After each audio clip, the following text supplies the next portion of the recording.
Halo semua, perkenalkan, nama saya Muhammad Nabil Ramadhani, mahasiswa dengan NIM 240103040033 dan dari lokal A.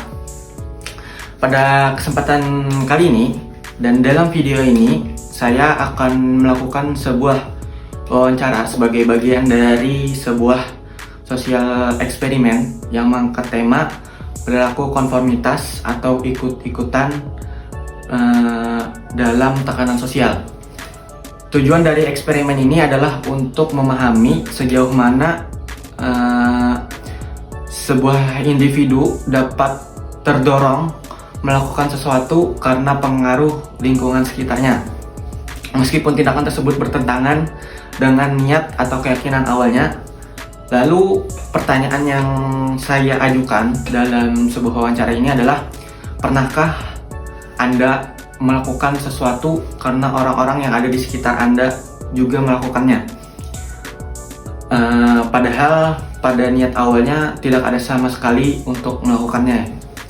Hipotesis awal saya adalah bahwa mayoritas individu pernah mengalami tekanan sosial yang menyebabkan mereka mengikuti perilaku kelompok meskipun bertentangan dengan kehendak pribadi. Eksperimen ini juga didukung oleh teori konformitas dari Solomon Asch yang menunjukkan bagaimana tekanan kelompok dapat mempengaruhi keputusan dan perilaku seseorang, bahkan dalam hal yang sederhana. Jadi langsung saja kita ke video wawancaranya. Kita bertanya kepada saudara Wafi.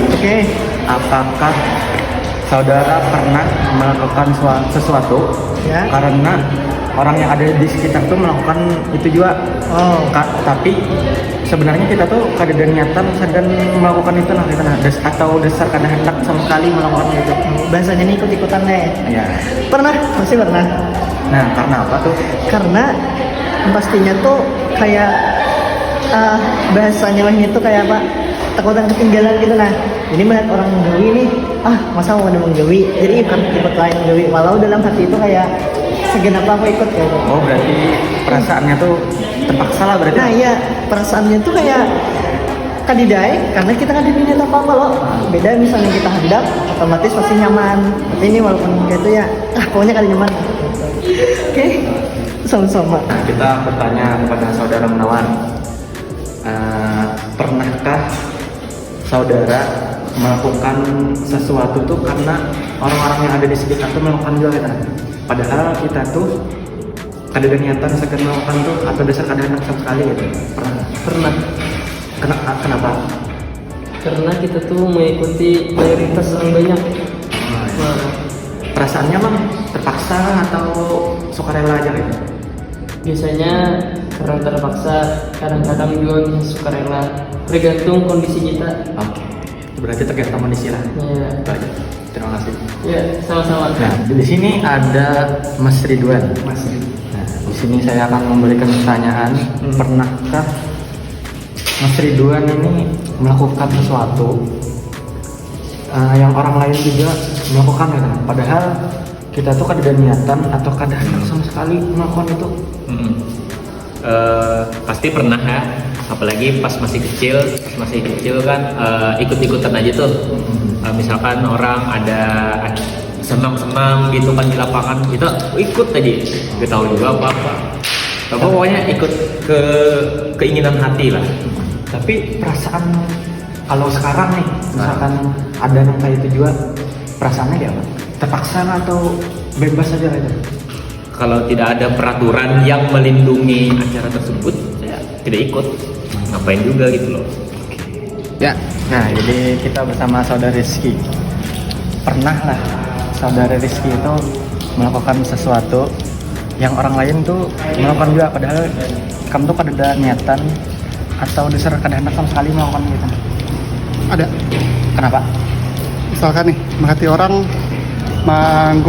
bawa kantong plastik dan isinya tuh kayak banyak tuh gugur, dan ada orang nolong, otomatis diri kita nih sebagai manusia yang berbakti, yang baik, pasti langsung menolonginya.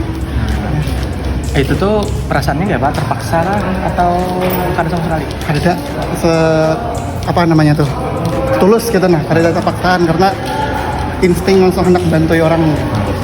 Terima kasih Ya, Mas. aman. Nah, pertanyaan sagan saudara Akli.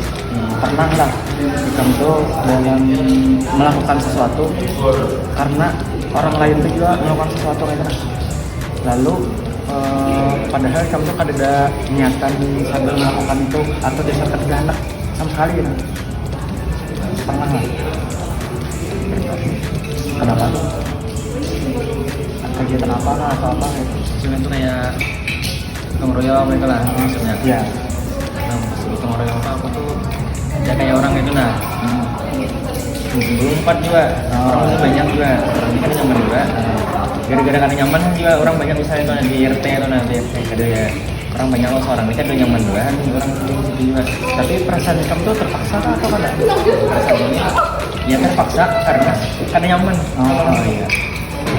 Next, kita lawan Bang Rifai. Ya. Pertanyaannya sadar Gian, pernah lah Gian tuh melakukan sesuatu dan orang lain tuh melakukan juga, tapi dalam niat kita nih dasar kada hendak empat gitu nah, atau dasar ada dan niatan mah hendak empat kan? Oh, pernah. Nah kenapa tuh? Biasanya kan kalau biasanya emang nggak ada niatan dulu, habis itu ngeliat orang kayak rame atau ada teman, ya udah gas kayak ngeliat rame aja gitu. Perasaannya Bang terpaksa apa melakukan itu atau biasanya? Sebenarnya pas pergi itu kayak ngerasa terpaksa, tapi pas udah sampai anggaplah ke tempat itu lah pan-pan aja selama ada teman. Nah, sekarang kita bersama Abang Najril, Nazril. yeay. Jadi pertanyaannya, Ya, pernah lah Pian melakukan sesuatu, nah orang lain tuh melakukan juga padahal sebelumnya kada ada niatan hendak melakukan itu atau dasar kada hendak sama sekali. kayak tupat arus kayak itulah. Pernah, pastinya pernah. Kenapa tuh?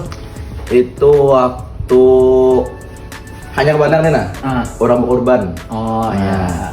Betul tuh lo itu tuh dasar ya dibawa kadida, terus tuh apa kadida, ya kayak timbul tuh nah inisiatif gak seneng bantu ibuannya tuh. Oke. Ya, Perasaannya Bang terpaksa kah atau biasa aja kah?